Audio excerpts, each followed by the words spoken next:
তাই মেয়ে আমি কই ধাক্কা মারলাম? তুমি তো আমার রাস্তার মধ্যেখানে আসছো। তাই মেয়ে বেয়াদবি করে না তো, সামনে যাও সামনে যাও। আসসালামু আলাইকুম।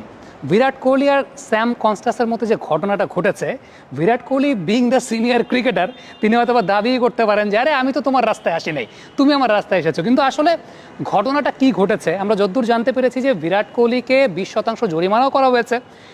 এটা নিয়ে আলোচনা করার পেছনে অন্যতম বড় কারণটা হচ্ছে আন্তর্জাতিক গণমাধ্যমে ব্যাপারটা নিয়ে আলোচনা হয়েছে। রিকি পন্টিং স্বয়ং কমেন্ট্রি চলাকালীন এই ব্যাপারটা নিয়ে অ্যানালাইসিস করেছেন, অর্থাৎ খেলার অ্যানালাইসিস না, এই ধাক্কাধাক্কির ঘটনার অ্যানালাইসিস রিকি পন্টিং স্বয়ং করেছেন। এবং সেই জায়গাটা আসলে মূলত ফুটেজ বিশ্লেষণ করে দেখা হচ্ছিল যে আসলেই কি বিরাট কোহলি ধাক্কা খেয়েছেন নাকি ধাক্কা দিয়েছেন, নাকি কনস্টাস ইচ্ছা করে ধাক্কা দিয়েছেন নাকি কোহলি ধাক্কা দিয়েছেন, এই ব্যাপারটা নিয়ে আসলে বিশ্লেষণ চলছিল। টুইটারে পরবর্তী সময় আমি একটা সুন্দর ছবি দেখলাম যেখানে খুব সুন্দর করে ব্যাখ্যা করা হচ্ছিল যে